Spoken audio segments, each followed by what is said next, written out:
Hello friends, ഇന്ന് ഞാൻ ചുമ മാറാൻ വേണ്ടിയിട്ടുള്ള ഹോം റെമഡിയാണ് ഷെയർ ചെയ്യുന്നത്. അതിനുവേണ്ടി നമുക്ക് വേണ്ടത് 1.25 ടേബിൾ സ്പൂണ് ഇഞ്ചി നീരാണ്. അപ്പോൾ ഇഞ്ചി നീരെടുക്കുമ്പം പ്രത്യേകം ശ്രദ്ധിക്കണം, വെള്ളമില്ലാതെ ഇഞ്ചി മാത്രം എടുത്തിട്ട് അരച്ചിട്ട് നീരെടുക്കുക.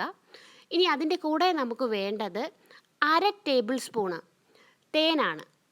ഇത് രണ്ടും കൂടി മിക്സ് ചെയ്തിട്ട് ഇനി നമുക്കിതിൻ്റെ കൂടെ വേണ്ടത് കുരുമുളക് പൊടിയാണ്. ഞാനിവിടെ 1/2 ടീസ്പൂൺ കുരുമുളക് പൊടിയാണ് എടുത്തിരിക്കുന്നത്.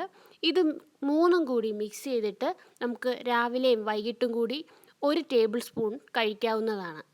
ഇത് യാതൊരു സൈഡ് എഫക്റ്റും ഇല്ലാതെ നമുക്ക് വീട്ടിൽ തന്നെ ചെയ്തെടുക്കാവുന്ന ഒരു ഹോം റെമഡിയാണ്. അപ്പോൾ കുട്ടികൾക്കാണെങ്കിൽ ഇതിൽ കുരുമുളക് കുറച്ചിട്ട് തേൻ കൂട്ടി ചേർത്ത് കഴിക്കാവുന്നതാണ്. അപ്പം ഇതിൻ്റെ ഫുൾ വീഡിയോ എൻ്റെ യൂട്യൂബ് ചാനലിലുണ്ട്. എല്ലാവരും ഒന്ന് കാണുക.